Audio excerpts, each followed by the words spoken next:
Brought to you by DK Audio.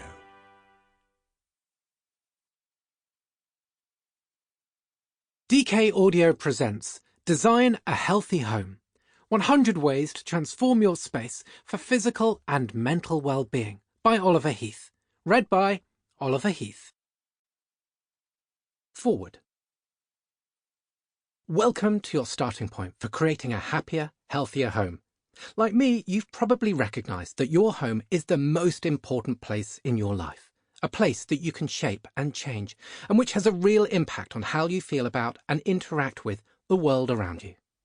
When it comes to interior design, all too often we use it as a way for expressing our identity, to show our style, status, power, or wealth. These are all extrinsic or external considerations.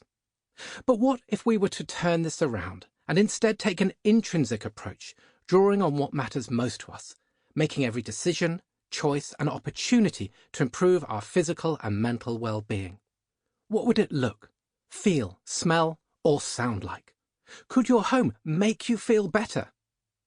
Over the last 8 years, I've been working with an inspirational team at Oliver Heath Design, with backgrounds in architecture, interiors, sustainable design, and psychology, to uncover how the spaces we inhabit can have a deep impact on our mental, physical, and emotional states.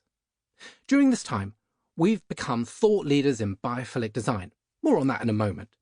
Writing white papers and designing strategies and spaces for world-leading organisations that have improved people's working lives through the spaces they live and work in.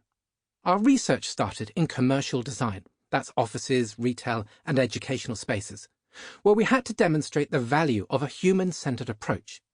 We found that putting well-being first can help businesses improve their outcomes through the increased focus, productivity, and engagement of people in their buildings, as well as by reducing costs from high staff turnover and absenteeism. It has taken longer to demonstrate the value of a human-centred approach in our homes, where a business case isn't necessarily relevant. So in the domestic sphere, the movement has been slower to take off. However, with the 2020 pandemic and global lockdowns, many of us worked from home and became acutely aware of how much impact our own four walls can have on us. So we decided to take all the good stuff we've learned over the years and translate it into the home to help people create happier, healthier places to live in. We hope that by exploring some of the 100 ways to create a healthier home in this book, your home can relax and restore you, help you recuperate, connect you with others, and improve the quality of your life in many other ways. In each chapter, we investigate key issues to tackle to improve well-being in your home, both practical issues such as air quality, water, and temperature, and softer design issues like colour, texture, light, and connection with nature. We've distilled complex issues into bite-sized pieces to introduce the things we feel you should be aware of. Each one is a good place to begin, and we encourage you to go out and investigate further. We've tried to ensure our solutions are relevant across a range of types of home ownership and budget. Whether you're renting, buying your first home, or creating a better home for you and your family, you'll find ways to improve your space and the quality of your life in it. A biophilic design approach. Our approach to mental and physical well-being is based on biophilic design principles. This design ethos builds on the concept of biophilia, the innate human attraction to nature and all that is alive. Humans' universal appreciation of nature can be traced back to long before we became urban dwellers, and makes sense when you consider that we evolved in natural settings. After all, it was out in nature that we learned how to survive and thrive, where understanding our environment and nature's cycles enabled us to flourish.